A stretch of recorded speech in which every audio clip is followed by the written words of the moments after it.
বন্ধুরা, আমি ডাক্তার তৌসিফ আর আমার সাথে আছে সালেম খান, আমার অ্যাসিস্ট্যান্ট, বন্ধু, সহচরী।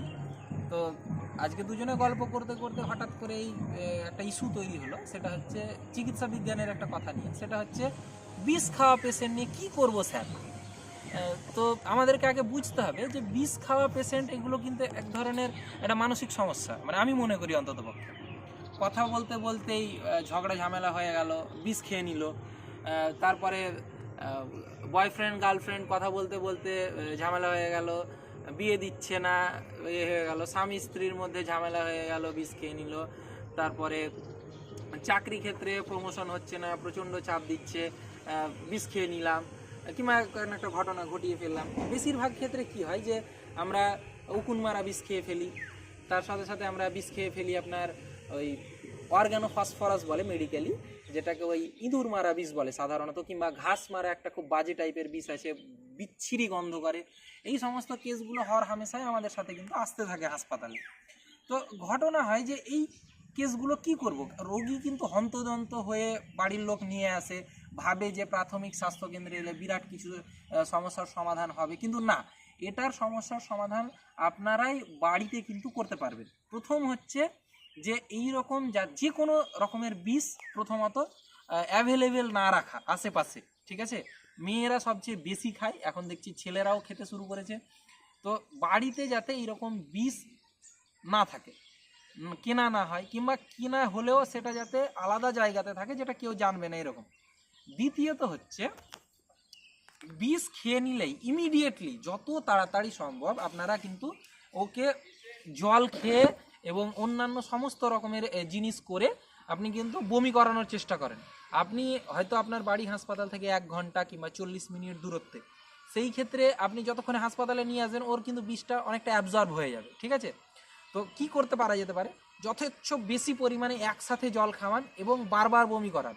হাসপাতালে এসে সবাই শুরু করে ডাক্তারবাবু ওয়াশ করেন ওয়াশ করেন, অ্যাকচুয়ালি একটা নির্দিষ্ট সময় পরে ওয়াশ করার কিন্তু কোনো জায়গা থাকে না, তার কারণ অলরেডি বিষটা শরীরে শুষে নেয়, তারপরে আপনার আর পাকস্থলিতে না থেকে নিচে চলে যায়, সেক্ষেত্রে তো ওয়াশ করে কিছু হবে না। তো প্রথম চিকিৎসা কিন্তু আপনারাই বাড়িতে করতে পারেন এবং আপনারাই বাঁচাতে পারেন, তারপরে হাসপাতালে নিয়ে আসে। এছাড়াও আমি দেখেছি অ্যাসিড খাওয়া পেশেন্ট, ফিনাইল খাওয়া পেশেন্ট হাসপাতালে এসে বলে ডাক্তার ওয়াশ করে দেন ওয়াশ করে দেন, কিন্তু কে বোঝাবে ওই মুহূর্তে যে অ্যাসিড কিংবা ফিনাইল এগুলো হচ্ছে একটা বার্নিং সেন্সেশন তৈরি করে, মানে গলার যে জায়গাগুলো আছে মিউকাস মেমব্রেন এগুলোকে পুড়িয়ে ফেলে।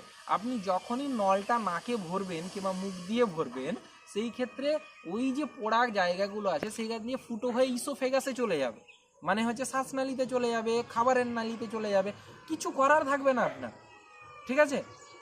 তো এই জায়গা থেকে প্রাথমিক চিন্তা ভাবনা হচ্ছে যত তাড়াতাড়ি সম্ভব যে কোনো টাইপের বিষকে আপনি প্রথমত বমি করান, যা দিয়ে ইচ্ছা।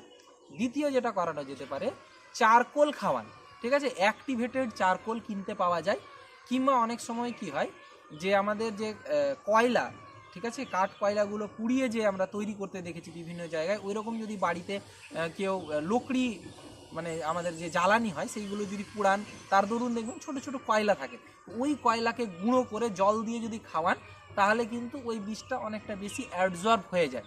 এবং সর্বোপরি চেষ্টা করা এইরকম অপ্রীতিকর ঘটনা যাতে কোনো মতে না ঘটে, তার জন্য মেন্টাল কাউন্সিলিং। কেন আমাদের খারাপ লাগে যখন আসে, চিকিৎসা করে দিয়ে পারি না বাঁচাতে, চোখের সামনে দেখা পেশেন্ট এরকম, এবং শোনা পেশেন্ট বিষ খেয়েছে, পেশেন্ট বলছে যে আপনার অ্যাসিড খাওয়ার পরে যে আমার গলা থেকে কিছু একটা ছুটে পড়ে গেল নিচের দিকে, মানে হচ্ছে বার্নিং হওয়ার দরুন ওইটা গলাটা তার ওপরের অংশ এবং নিচের অংশ ছুটে পড়ে গেল, তার দরুন কিছুক্ষণ পরেই কিন্তু পেশেন্টটা মারা গেল, ঠিক আছে। তো এই জিনিসগুলো যখন পেশেন্ট বুঝতে পারবে না, যে যখন এরকম ঘটনা ঘটিয়ে ফেলে তারপরে কিন্তু ওর বাঁচার ইচ্ছা প্রচণ্ড বেড়ে যায়, তখন কিন্তু ডাক্তারের হাতেও কিছু করার থাকে না, পরিবারের লোকের হাতেও কিছু করার থাকে না।